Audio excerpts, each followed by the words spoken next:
Well, hello everybody. Welcome back to Aquarius Rising Africa. And yes, it's me, Chantelle, definitely your hostess with the mostess. And I have back with me the amazing Jaymee J. I'm really loving our series, Jaymee, on the topics that we are chatting about. So welcome, and so good to have you back with another heavy, dark topic. But as we were just saying a little bit off air, I think it's so important to broach these topics, to talk about them. They're not easy for people to listen to. A lot of people will shy away from them, but that's okay. Everyone will find it when they're good and ready. But for those of us who are ready to look at these things and really look at the deeper traumas, the psychological traumas that have occurred non-physically, energetically, over and over and over again. And we're talking about specifically tonight prenatal programming and programming of the mother. The mother, I always say, gets a really bad rap. Mothers often get the very bad rap. But one of the first thing they do in the system is destroy the mother-child relationship. That's what I've Mhm. noticed. So welcome back, beautiful Jaymee. How are you? How's your week Thank been? you. Yeah, thank you. Thanks for having me back. I've got really good feedback from our shows, from everywhere I posted it. So I think people are enjoying the conversations. So yeah, excited to Yeah, stay I in. certainly am, and I hope everyone else is too. As you Yeah. say, we were just saying now, it's not easy topics to broach. Um, but yeah, it's nice to do it with someone as cool as you. Thanks. Yeah, I mean, where to begin on this topic? There's so many aspects to it. Like my main point of research is satanic ritual abuse and how that ties in. And um, a lot of people have written about their prenatal programming.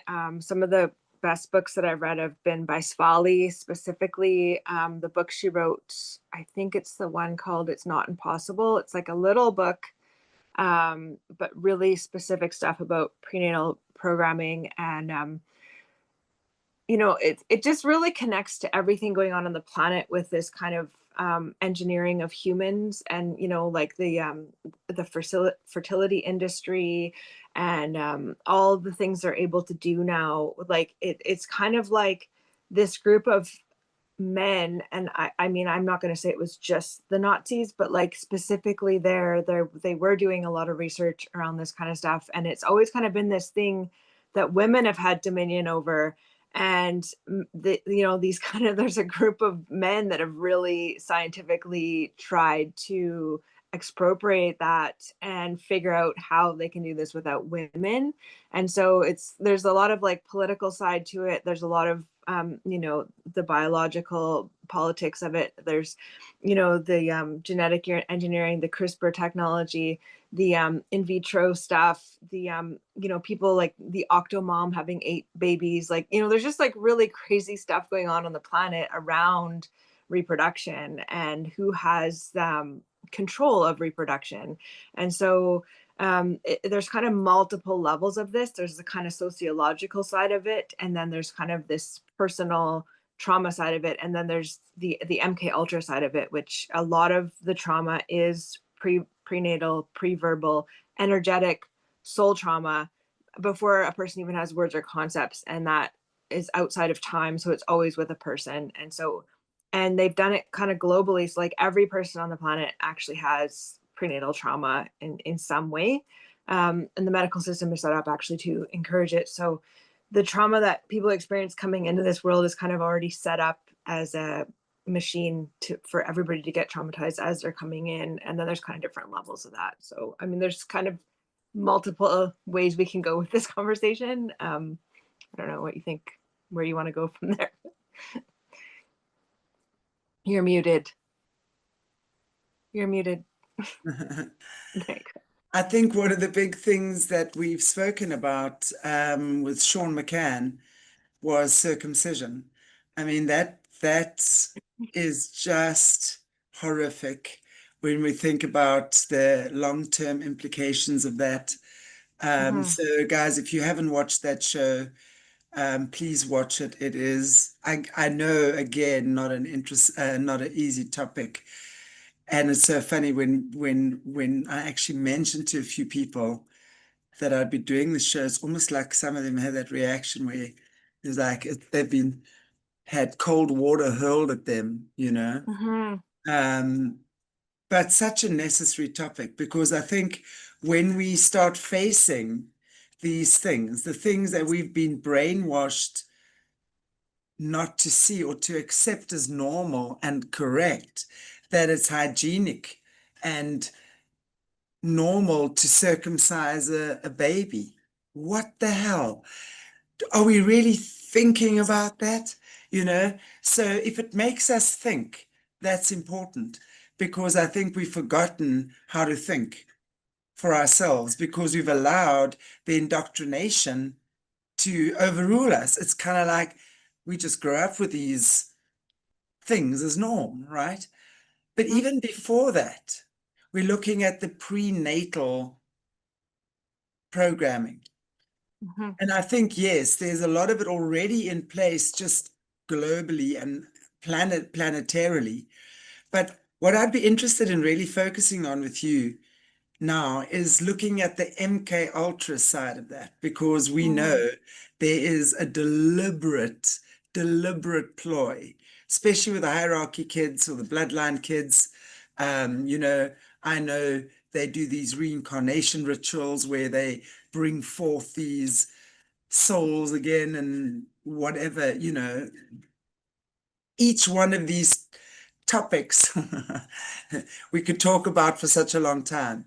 But I Mhm. think maybe let's talk about, yes, the in vitro traumatizing that is deliberately done by the Luciferian system to traumatize children or babies before they even take their first breath, literally from inception. They are being traumatized. Mothers are being traumatized. Mhm. And even Um, before, actually, like, because they can take eggs and cryogenically freeze them, and basically they're frozen in time, and then they can do actual rituals and stuff over cryogenically frozen eggs, which still have a consciousness outside of time, and then they can reactivate that into time Yes. with, you know what I mean? So like that, before that egg is even enlivened, there is already been trauma over it outside of time. Like, well, it's kind of stuck in time. I don't know if I'm explaining it right, but it goes deeper and deeper. And again, thinking about the concept of Satanism as separation and taking things out of context and taking it down to its component parts instead of the holistic aspect of things. And so obviously, like, a natural birth is a very holistic thing. Like, it's all connected, it's all happening in unison. Whereas when they take things out and separate them, and like take an egg and freeze it and have it separate and have it separate from the mother, like, there's so many degrees of separation from that. And one of the things the Satanists are always trying to do is separate everything out. And so the doing that, even from, before an egg's, even the act of conception being done through rape or ritual, when there's like an energetic trauma going on, even in the energy fields of the people where the conception is going to take place, is something they do all the time. It's an energetic imprint on the eggs, like, you know. It makes, of course, you know, when you talk about the separation, we know about how they love to divide and conquer and separating and slicing and dicing, and we know that's what they love to do. And yeah, exactly, again, we're seeing it. And especially with so many of the gene spliced kids as well, where they've literally tampered with DNA and they've brought in other DNA, and that, you know, they've really created like their own living experiments of Mhm. DNA taken from different beings, creatures, exactly what you say. And what I find very interesting there as well is like the separation of the egg, right? When you are now doing an in vitro pregnancy, right? There's the separation of the egg, which I was actually going to ask you, which is very interesting. Now, when we're looking at, let's say, people who do the in vitro because they can't fall pregnant, so they might use somebody else's egg, right, in another body. I mean, there again, I mean, wow.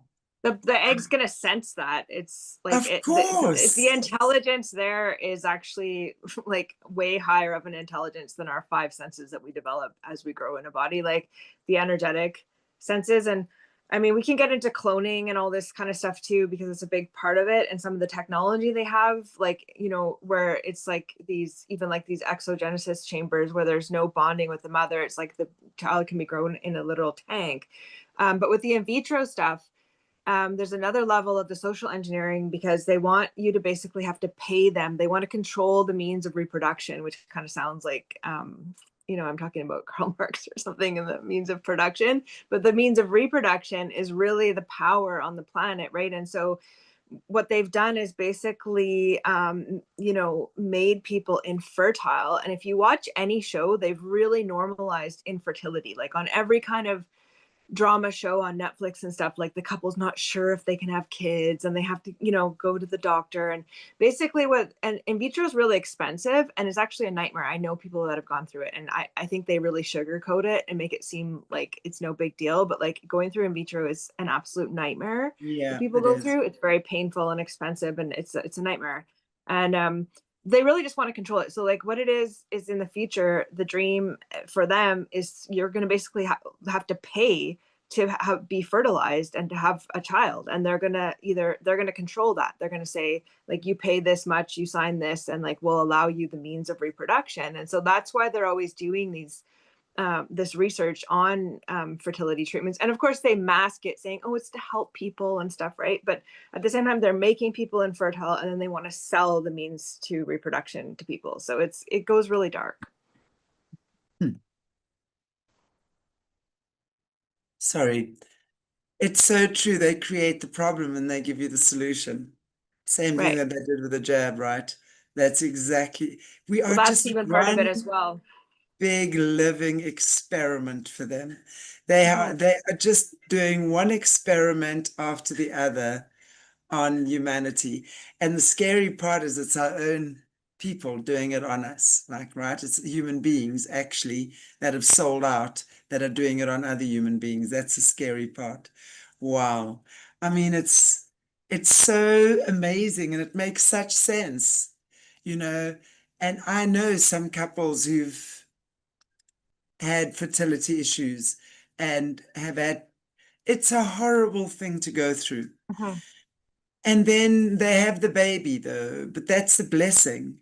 So, what is your take on that? Because obviously, there are a lot of people who do get helped in this process, who do have a dream realized of having a baby that they ordinarily could never have had. But if you having someone else's sperm or someone else's egg, let's say in your body or yours in someone else's body, whichever way they're doing it, um, energetically, there has to be a difference, right? Mhm. It's Mhm. like adopting a baby. The minute that baby is taken away from the mother, it's traumatized Mhm. because the heartbeat's different, the smell's different, Mhm. everything is different. Immediately, its fear senses are alerted. That fear of abandonment, that fear of abandonment is the first thing that they deal with in life then, right? And that repeats itself so many times over. Would this not be a similar thing, though, if you're looking at in vitro and egg splicing and stuff like that? That egg Mhm. has a consciousness, not Mhm. as developed, obviously, as the baby, but everything has a consciousness. That egg sure has a consciousness. So what do you think? What are you saying are the ramifications of that on the children?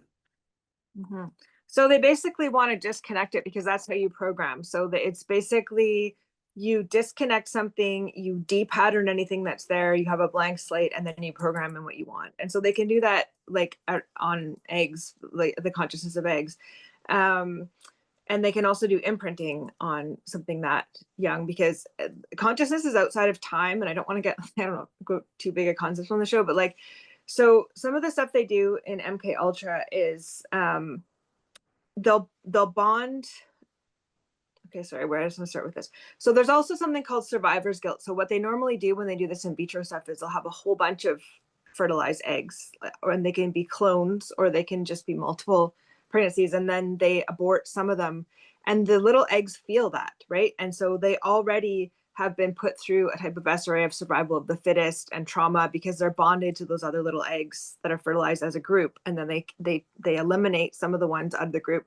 So that eggs already has an imprint of survivor's guilt and feeling, and they'll tell this to the child during programming, like you killed your brothers and sisters in the womb by eating all the food, and they'll guilt and shame them. Like this is all part of the programming they do in MK Ultra. So most people that have been through like high level programs, like where they were like, you know, born in vitro, raised in labs, and put through like full programming, they will all have that imprinted on them.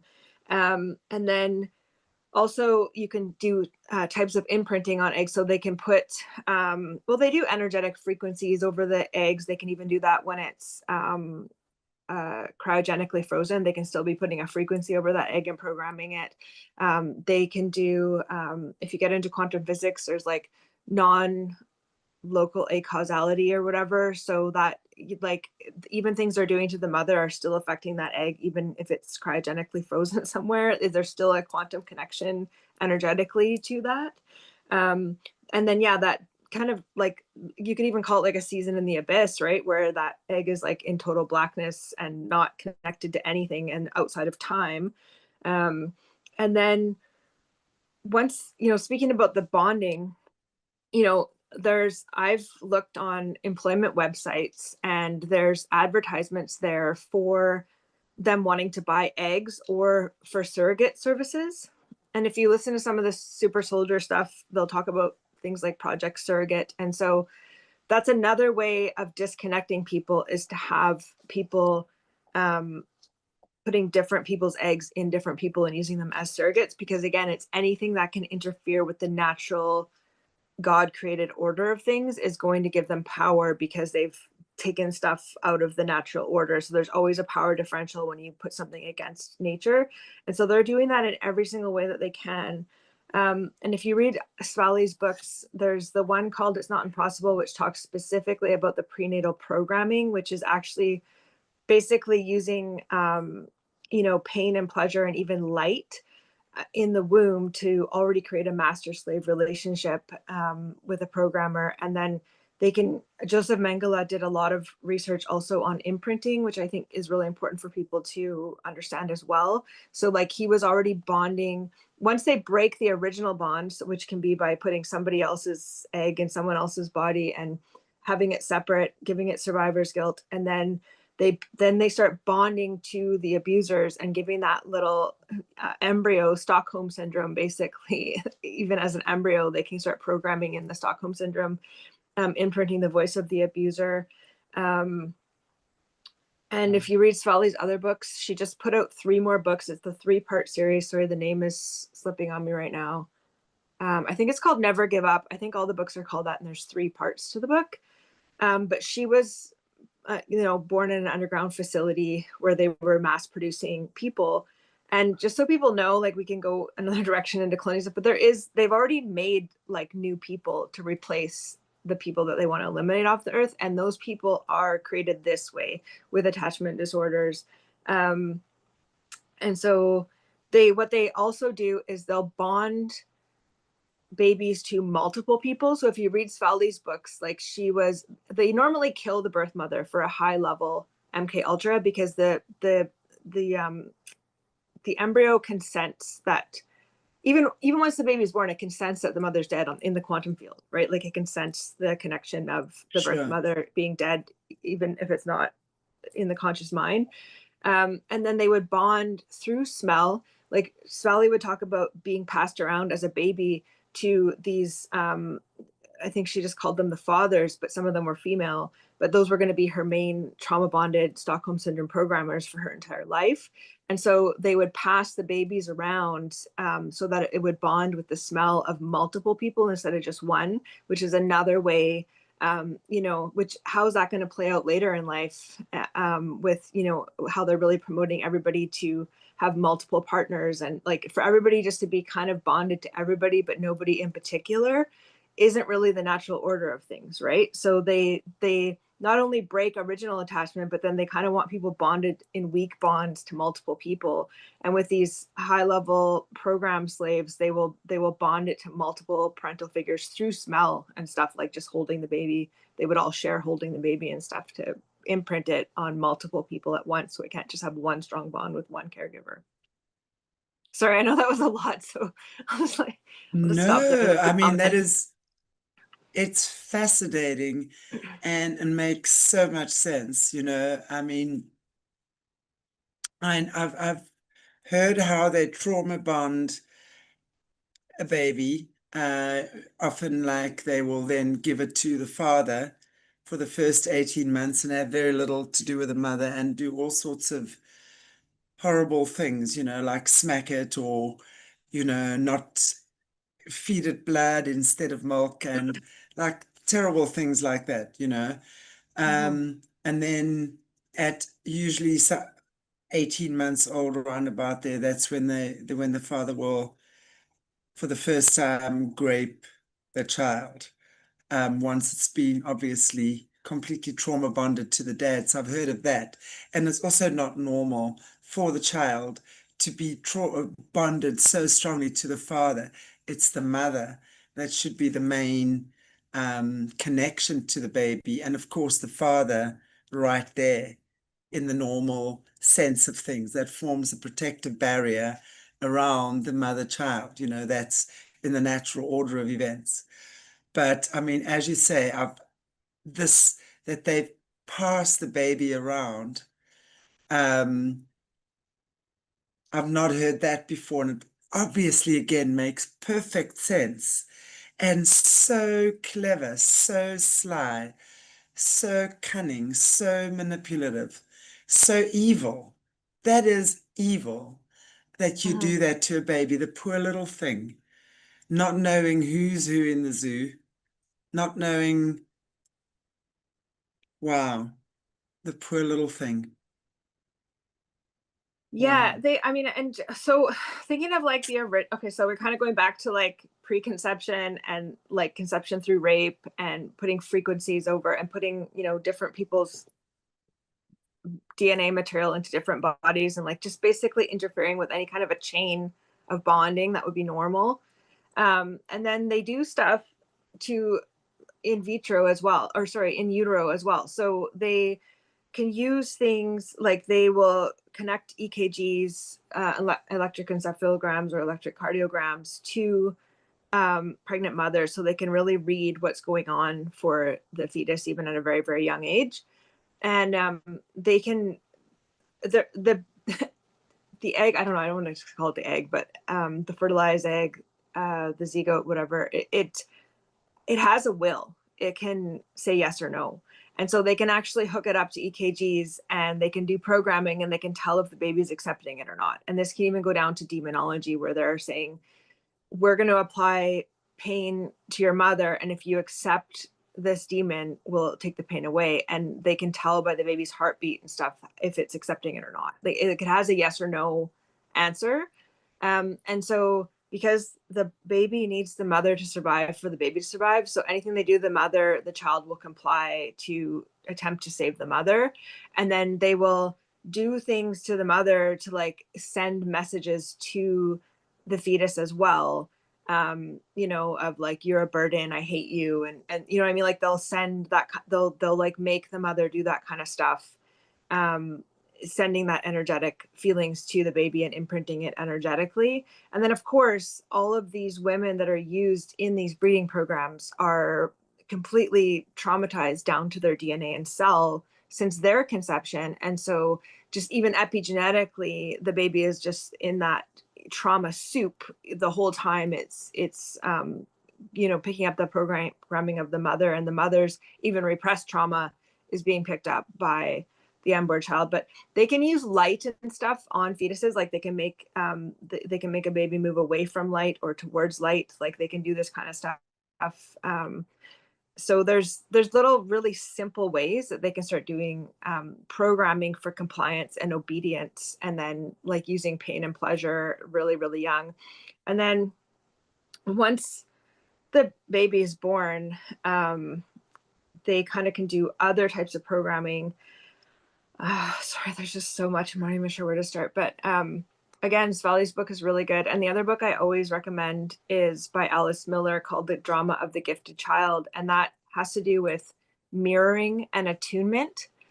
And so normally babies don't feel real unless they're mirrored and attuned to, which mothers do naturally, because a baby doesn't have a sense of self until around the age of 2, which of course they interfere with in MK Ultra. But they're basically interfering with the ability of the child to be mirrored, because that actually helps them the child dissociate, because it doesn't feel real if it's not mirrored. And a baby, because it's pre-verbal and doesn't have thoughts about, oh, I'm feeling angry, like it's in the sense of self. So it's like it is upset, it is sad, it is hungry. Like even hunger feels like an emotion, and it's not a separate thing from the self. It's like they are feeling that as themselves, because they don't have the part of their brain that's a separate I yet. And so yeah, these people have studied child development. Like humans aren't, they figured out the formula. They figured out the formula, what to do at every specific age, to interfere basically with every normal developmental thing that would occur naturally. They interfere with it specifically at each age, the specific thing that we be developing at that time. And so they basically interfere with the ability of the self to be formed before it even has a chance to form. And that's really why all of this stuff works. Like they don't go and undo something that's already been done. They interfere with it as it would naturally develop before it has a chance to develop. And that's really where their point of power is. And that's why they do it as young as possible, to prevent it from happening in the first place. And so that's really how they do this. You know what I mean? It's really, they've figured out a way to do it, and they've been doing it for a long time.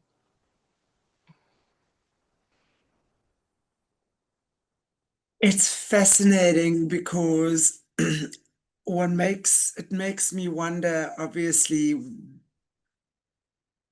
where they get that information from.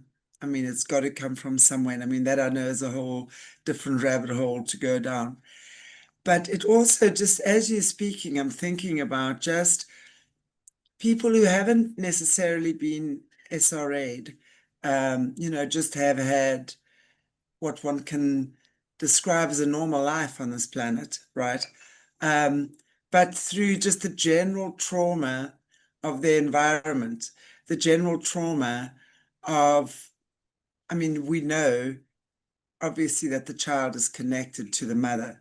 So via the umbilical cord, the mother's Even cutting emotions, that as you right away. say, yeah, They never used to cut that right away. Even the fact that they cut the ex umbilical cord as soon as, like, that is not, should not be happening. And it's intentional that they exactly. do it.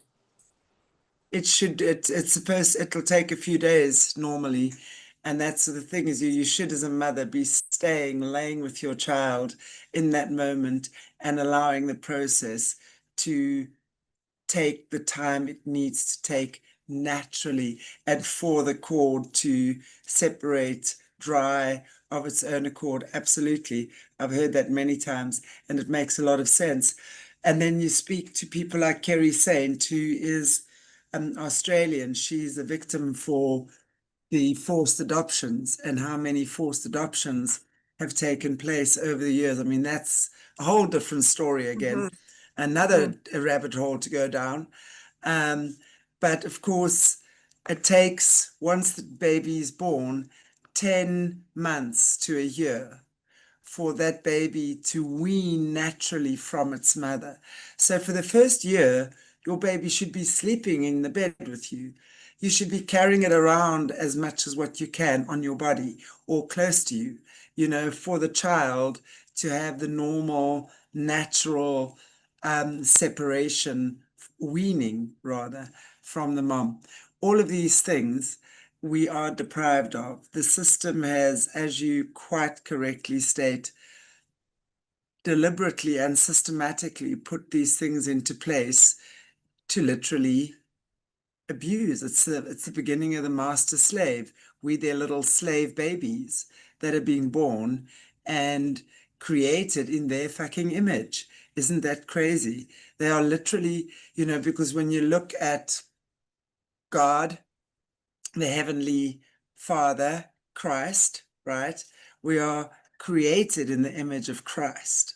Our spirit is created in the image of Christ. But of course, before the spirit can even form, so to speak, in a body, become active in the body on this planet, there are a quadrillion different attempts to destroy it so that we are created in the image of the Luciferians. Isn't that interesting? Wow. And like, I wish I could. I don't know why the name. Sorry, it's so early in the morning, but like, there's the I can't remember who wrote them. It's going to come to me later. Maybe I can put it in the links. But they had basically these child training manuals, they would call them, where they were basically, teaching mothers how to train. And they call them training manuals. Like, this is, these aren't nurturing manuals, right? Like, it's basically, and Training. it says right in them how to break the will of the child. Like, it tells you right in there, let it cry until it's tired. Don't pick it up out of the crib.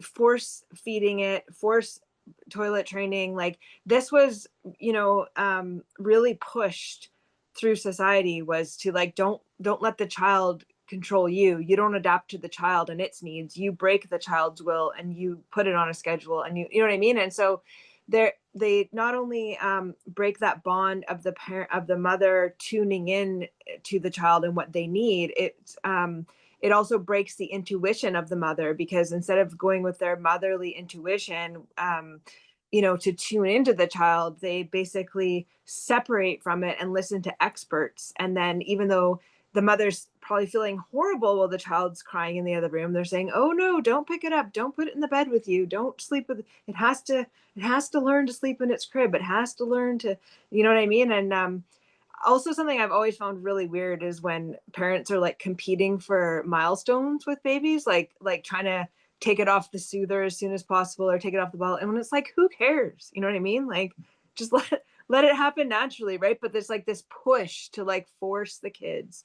And yeah, if you look at, like, I really, Svali's books are so amazing for anybody that's researching, like, and just showing the way they would even use the children to compete. Like, they would put one bottle in the middle of the floor around little babies, and the babies will like crawl towards it, and of course one's going to get there fast enough. And so even at that age, they're looking for these people to program for the higher programs, which are like the strongest will to compete, the strongest will to Oh survive, my like, against, God. they are doing this stuff so young. And like, Mengele really understood. He was the one that started saying you can program babies, because before, this satanic ritual abuse has always been around for a long time, but they didn't think they could do it so young. But Mengele actually did a lot of research showing that like they can do pre-verbal programming, and that because a baby's mind is kind of in a different dimension and brainwave frequency, it's kind of outside of time. So anything you do to that child, even though it doesn't have the words or a narrative going in their mind about what they're seeing or witnessing, it imprints into the subconscious. And so another thing they will do with programming babies is they will say stuff to the baby even before it has language. Like, they'll do they'll pinch its toes or something and say, you will do what I say, you will do what I say. And a little tiny baby doesn't know what that means, right? But when the child grows up and understands what those words means, it's still waiting for them in the subconscious Mm. outside of time, right? So they can say stuff even that isn't comprehended, because it's just imprinting in its subconscious for later programming. And this is some of the stuff Mengele figured out how to do. You know, so a lot of healing for people is not going to be talk therapy, because it's going to be going back to this pre-verbal energetic somatics stuff, because that's how they do the Totally, programming for children. And yeah, the mother totally. child bond, like Max Lowen talks about too, how they would like put um her and her mother in chairs and stuff together and like do programming to like break the bond, like even just with visual faces, and the way the mother even can look at the baby with eyes can be really, really powerful. And that same look could just be given to somebody that's been MK Ultra later in life, and there's like a little child part that will recognize that stern look. You know, like they don't even need to apply the pain or pleasure at that point. The look just implies that it's already been a paired stimulus response, right? So yeah, this stuff, I mean, I definitely read Svali's books if anybody's interested in like going in all the different types they can do it. But you know, breaking the bonds, and like you look how this plays out later in life. I was just thinking a couple days ago how everybody's single, and I know it has to do with the social engineering and the promotion of narcissism and pornography and all this other stuff. But then I'm like, how, when people started getting divorced in the 80s and the parents left, and that was a mass group of people, like a lot of people started getting divorces in the 80s, and they had the latchkey kids, and you know, both parents working. And so it's like I keep thinking generationally, how many people have been programmed to not bond or attach at all. And now we see people like just using, you know, pornography and stuff, like there's no bonding. And I think, well, what's the next generation even after this, right? Like you know, they've almost got everybody completely atomized because of this kind of generational um you know, breaking of bonds through the generations. And now it's like I think most people on the planet have attachment disorders at this point, and I think it's been done very deliberately. Well, let's just go back to the little baby that's smelling every person. And it's exactly to me. And if we look at the monarch programming, three generations, and then the programming is settled in. And of course, with a butterfly being the only creature that changes its, or from the egg, so to speak, the worm, blah blah blah, all the way through the butterfly, it changes its DNA completely. So that's kind of like what they're aiming for, yeah. So when you're looking at the generational programming, it makes it easier for them to then achieve what they want to achieve, right? With their trauma bonding. And as you say, there's no, when a child is born by rights, if it's done the natural way, you don't cut the umbilical cord. That child stays with you until the cord dries off, literally. And for the pretty much the first year, you at the beck and call of that baby, right? Um, for the process to be natural and for the child to be well developed, so that this well developed, well adjusted child can actually take these qualities into the world with him or her, right? That's why the family is so important. The family unit is so important, and that's why they've absolutely gone to such lengths to destroy it. But it's wow, that and that is why we have to go back to that place, because when we see how that destructive um, element has crept in there, that's exactly it. It's that where the SRA is. It begins there. That and that unconscious, not just conscious, you know, Jaymee, they've put it in every area, schools, um, families, you know, everywhere, everywhere, Well, communities, churches. something I found really interesting in Swally's books was that I sorry if I'm misquoting anybody. I read so many books, they kind of blur together. I do my best to not mix up what people say, but there was something in her books that when she was talking about when they were doing the tortures on the pregnant women, they would often have people there to witness it that were going to be heads of corporations and, you know, people that were going to be CEOs and stuff for the cabal, because that was part of programming them to be ready to just like be complete psychopaths and not have any empathy or care for other people at all. Like that was part of their training before they were going to go and be at the heads of, these big corporations, was to be part of this torture of mothers, because that's kind of goes against nature, the most, is watching a mother be tortured. So if they could handle that, then they would be ready to go and be in charge of, a multinational corporation. Would they form part of the torture gang? So would they be part of the ones who torture the pregnant mother? I can't I even imagine. I don't even want to Yeah, ask what type of torture we're talking about. yeah. But having been pregnant myself, I can't imagine being tortured while I Yeah, it was really goes pregnant. I against mean, nature. Like even the biggest jerk will say, okay, give the pregnant lady your seat. Like there's kind of a line of, most people are not going to be able to be cruel to a pregnant woman. Like it's in our DNA to all support. Like we don't even think about it. If a pregnant person comes in a room, everybody kind of is like, oh, do you need something? Or, we're as a community, we're meant to support a pregnant person in the village, right?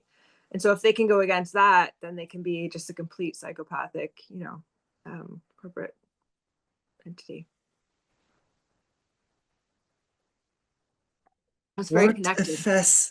yeah, absolutely. What a fascinating topic. Because, when we get into this, and obviously then again, we're looking at the extreme mind control stuff, but then we're also looking at societal stuff, just the general system into which we've been born, and the subtle mind control that goes along there. Like we're talking about the circumcision, environments, in the hospital. Um, do this with your baby, don't that with your baby. Put your baby on a strict regime. I mean, the poor little thing. Oh my gosh. Oh my gosh. I hope anyone who's watching this realizes that. Yeah, we're meant to Wow. go in a chain, like we're meant to go in a chain of continuity.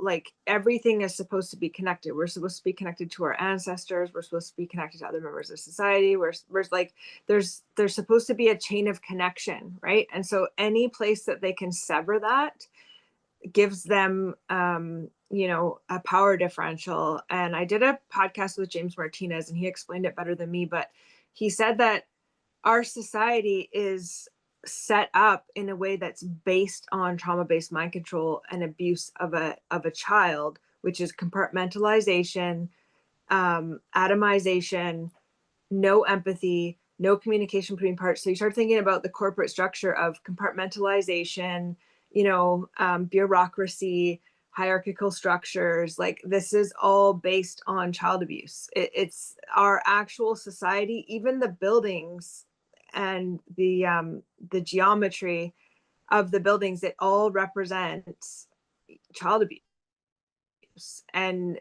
child abuse is basically their goal is to detach the natural bonds and reattach to unnatural bonds, which is again what we talked about, the Stockholm syndrome.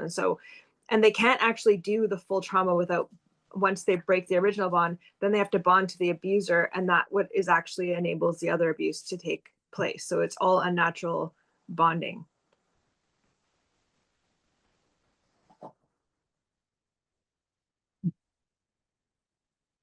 It's, I hope that really, if any of the viewers can take anything away from the show tonight, it's just to realize how deep this goes and how important it is to maintain our sovereignty, and especially with our children, that we start making those decisions the moment we actually fall pregnant, the time we do have control over the child. Decide what we eat, fresh, decide to grow your own food, because that's really how you know what's in your food. Um, support the child through being calm and at peace in your pregnancy as much as what you can. Follow the ancient, your ancestors' guidelines for how a child should be born. Obviously, if there are complications, that's a different story. But I'm talking about naturally, and it's what you're saying. Consider the fact that what the umbilical cord between mother and child really is. Why is it so important to keep it there? Research that. Research that. Why do they sever the umbilical cord? Why do they take you and slap your ass as they haul you out the womb, right?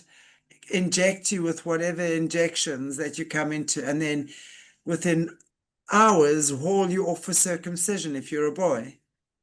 Even before that, My they're like God. inducing labor, and now people don't want to ruin their body, so they want to go and schedule a C-section, which is induced labor, and like they just want to interfere.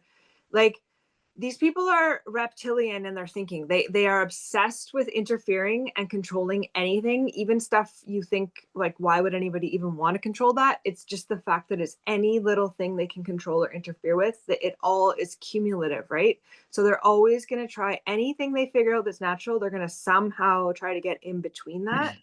And I think it's important to remember like the unbonding and then the rebonding. And so thinking about our societal structure, like people wouldn't want leaders and government and parental figures and like every single thing that's set up so that we have a hierarchical structure is because of the interference of natural bonding. And then people are looking for a surrogate to bond to, a surrogate mother, a surrogate father, a surrogate, this is like, you can look at everything sociologically, like why are cults formed? Why do people join huge religious groups? Why do people join huge corporate groups? Why do people join the military and the police? Like, this is all because of the bonding that they've interfered with. And you look at these things in society, these roles that people play, it's power over others, right? Like, it's not a bonding where it's like team humanity, it's a hierarchy of power over others. And that all comes from this interference with natural bonding, being connected to the group that we're all part of. This is how they're even able to set up these structures on the earth, is because of the trauma of interfering with bonding on babies. And that's why they do it on a mass scale. It's so subtle, and we think that it's really just done in SRA. And the more we're looking at society, and obviously as we're speaking about, this whole planet is just master slave on some hierarchical level, right? So when we realize that, that's the first step to awakening, is to realize we're all part of a slave system. So let's stop fighting with each other about who are the real slaves and who took the first slaves in the world, because Yeah, and don't try to that's just be the part. master. You're not getting out of the slave system by being a master instead of a slave. You're still a slave. Every master is a slave. Exactly. Exactly. So we've got to look that this is the way the system is. And if you're a slave to someone, but at the same time you're a master to someone else, you're a master to your children, you're a master to your animals, right? You might have a boss who's your master, or whatever the case might be. But at the end of the day, it's so funny, because when you look at families, it's not so funny. When you look at families, the children will emulate what the parents do, and they become that same system. As girls, we become our mothers and marry our fathers. As boys, we become our fathers and generally marry our mothers, until we decide we want to break that cycle. And that's what we have to do. Yeah. We have to break the cycle. When it comes to our children, we've got to break. If we choose to be parents, there's such a massive responsibility that comes with that. And it's not, oh, it's this heavy burden. It's just like, wow, I've got a human being in my body that's relying 100% on me, right? So whatever I eat, whatever I think, whatever I ingest mentally or emotionally or spiritually, is affecting this little human. Let that sink in. Because now, for the rest of your life, actually, never mind the next 9 months, you are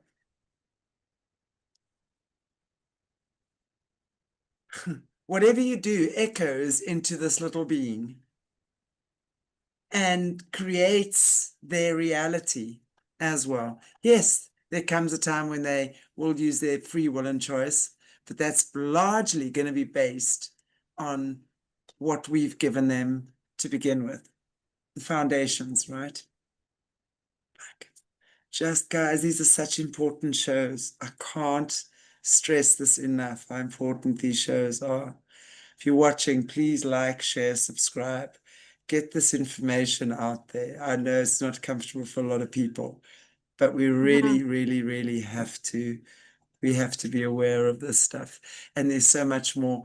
And I know we wanted to talk about other stuff in terms of the mother, but I think we should maybe wait for next show, when we talk about the mother, the female wound, the woundology, that sort of thing, the actual mother and how, yeah, Yeah, right we can now. definitely go more into that, like, because well, there's a lot to talk about there too, like getting into, some of the Mothers of Darkness training that is high up in the cabal, and then also, if you I've researched serial killers a lot, and that is all connected to the mother, like 99% of the time, if you look at the profile of serial killers. And so yeah, we can definitely do another show and go more into that specifically, like the power that mothers have, especially over young men for the imprinting, later in life. Like that's like, a really something I've studied a lot.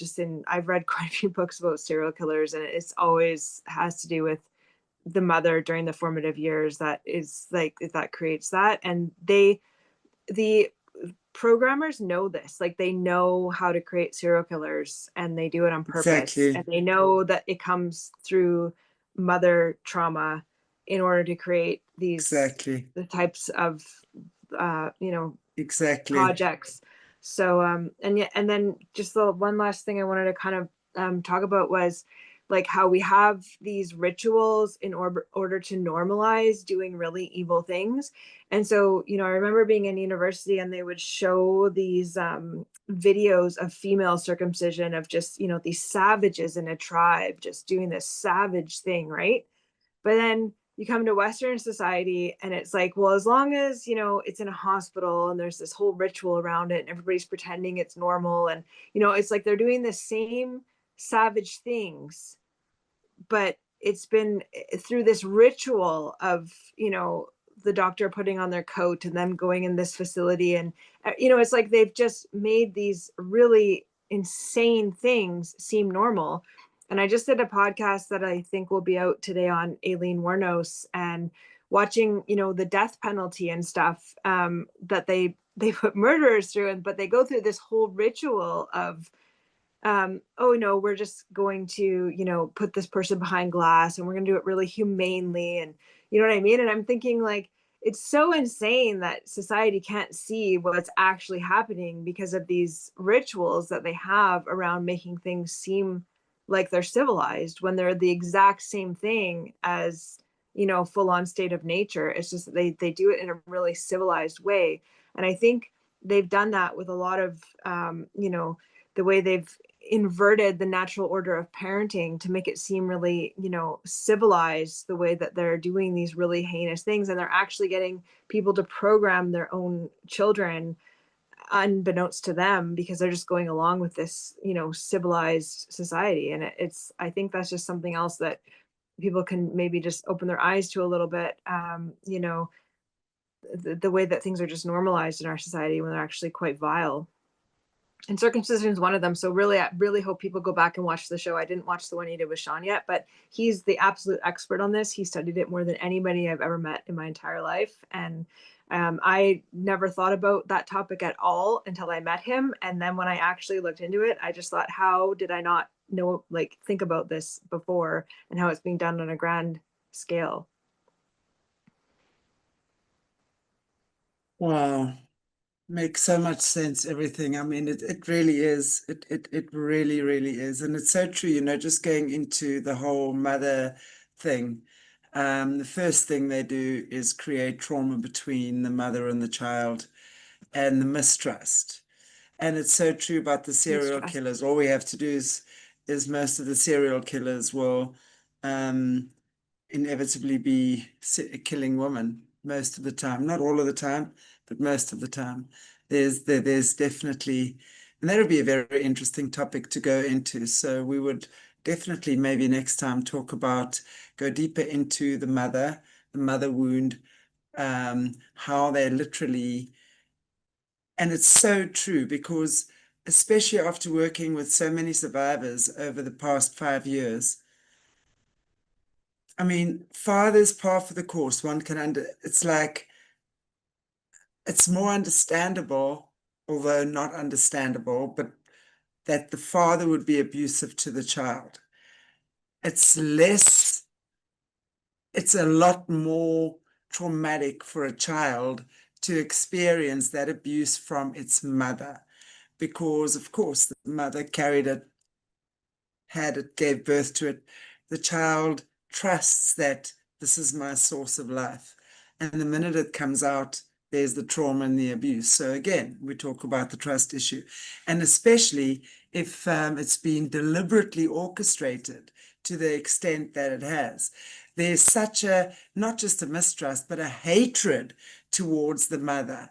Now remember, any psychologist knows, right?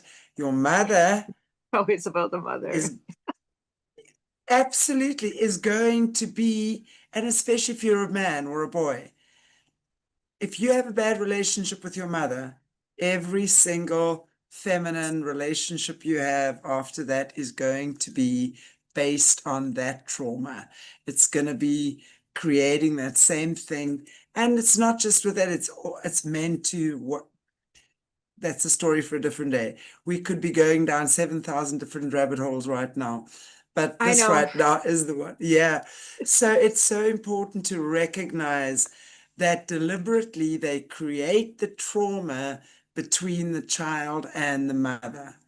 And the way I say, the people that I work with, okay, I say, well, let's go back there and see what was deliberately severed or wounded by who and why. So we can then see it's not the mother that organically hates the baby. We must always remember that. No mother naturally and organically hates her baby if it's healthy. Obviously, if there's a problem, we're not talking about that. Um, so for a mother to turn against her own child and literally offer up her own child as a sacrifice on whatever level, you have to know that's not the mother talking. That is a Well, very hectic part of the pain body or an entity, whatever you choose to call it. most Yeah. of the time it's not their own mother. Like for these highly organized groups, they Mm, would never allow the mother. Like they switch the babies, they kill the mother, they have another, usually young women like 16 years old are like the nannies for these mothers or for these children that are not with their actual mothers. And they also they do switch the babies too, and they can do that. And then also with dissociation, like a lot of times it was an alter that had the baby and the other alters don't identify with that child as their own, which is another really common thing they've been able to manipulate. yeah. Yeah, the levels of evil is like, it is the most natural, the maternal drive. And again, they can exploit when there is bonding, and you can listen to like many survivors books. They always want them to have one child that they bond with. Like you could look at Kathy O'Brien, like they all seem to have, because once they have that child that they're allowed to bond with, that is the ultimate power they can have to threaten the mother, right? Is like the control is exploiting that maternal bond as a threat. Because and I've worked with women in domestic violence a lot. Like the breaking point is usually when the harm starts to happen to the kids. They'll take on themselves, and then the breaking point is, well, I'm not going to allow this guy to do this to my kids, right? And so that's why they always want the women to have kids, so that they can use that as leverage also when they are allowed to love and bond, to threaten them, right? Because what are they going to love more to hold over them as a threat than the child they're allowed to bond to? And so that's a really, really powerful point of leverage for them as well. Wow. Guys, I can't say this enough. This is such important information. These shows, I implore you, please share them far and wide.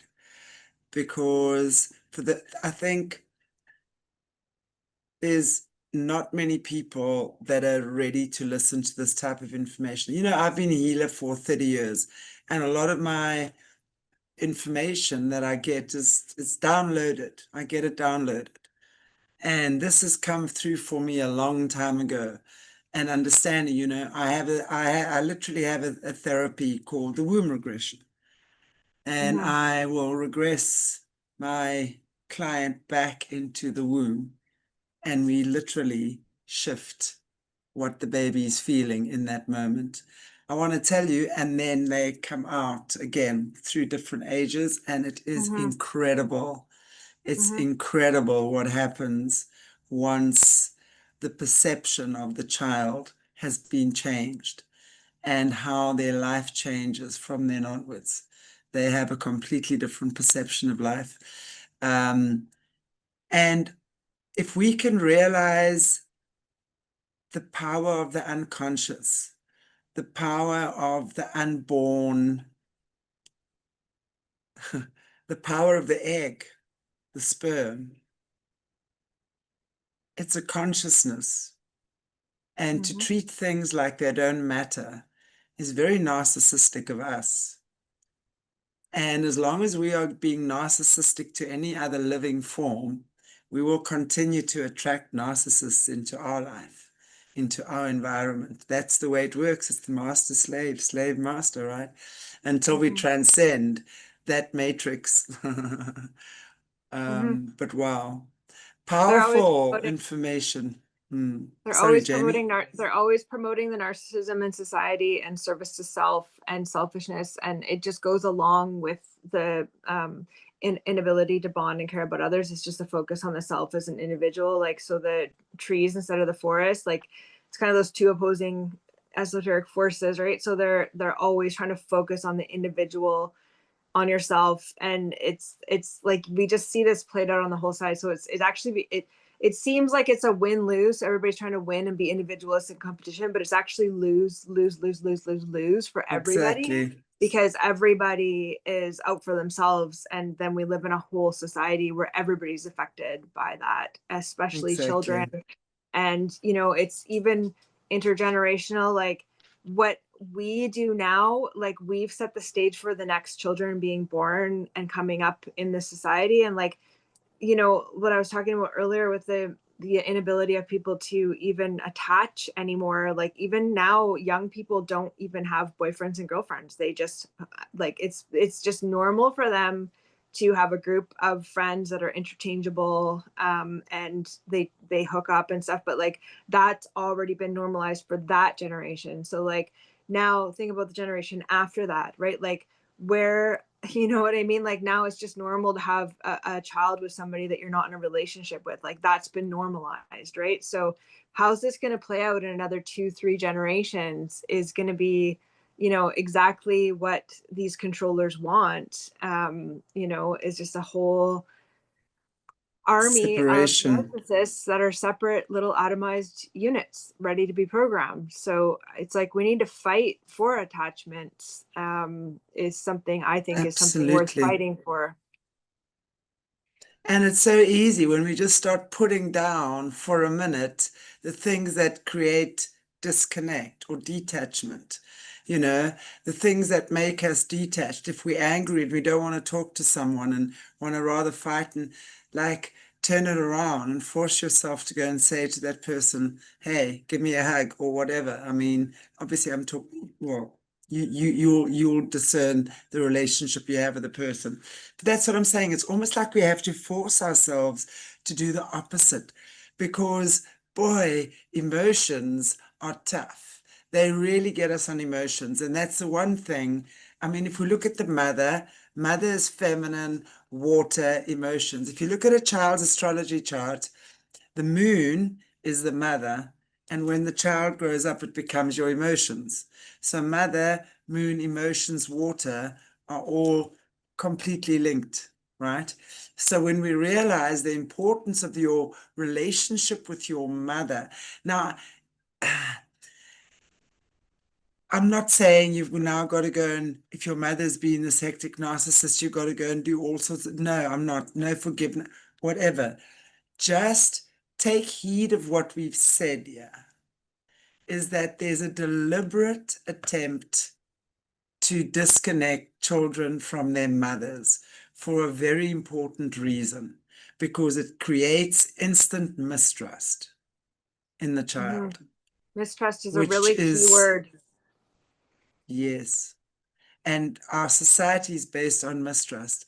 Law of Hmm. attraction states if you're going to, whatever you're projecting is what you're going to attract. So if you are filled with mistrust, guess what you're going to be attracting? People filled with mistrust, and you're going to be schneeing each other all over and screwing each other all over, protecting your emotions. So we've got to go deeper, got to look at our hearts, look at our emotions, and love is the only thing that dissolves these frequencies. But not just love, love, love, love and light, love and light. I'm not talking about that. I'm talking about real, deep, authentic love. You've done the work. You've literally walked through crap to get to your heart. You've literally run the gauntlet because it's so worth it for you to stay connected to yourself, to your creator, to your environment, to your plants, to your food you grow. Guys, we've got to get back to that place. We really do. Hmm. Any final words from you, beautiful Jaymee? Just for people that don't have mothers, that can feel like a challenge. And but like you said, like there's mother energy you can connect to that is not necessarily like a person if you don't have that in your life. You know what I mean? Like there's things you can, like connecting to nature, and like you said, like these kind of things that are energetically holding mothers. And like you can go and also become the mother energy by doing something motherly on the earth, and then you get to have that energy in you. And Exactly.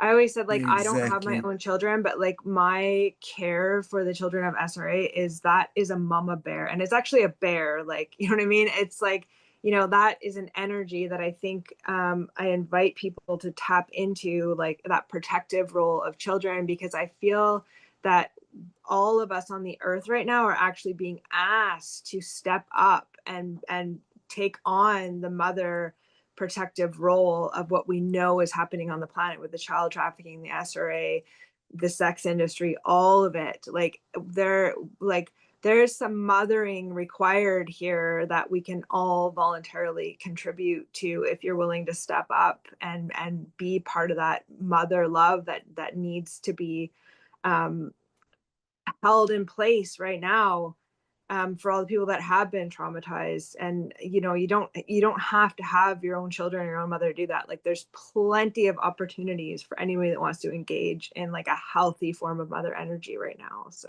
just something to leave on that thought for people, like to maybe consider what that might be for you, because it's really required right now. We're all being asked, in my opinion.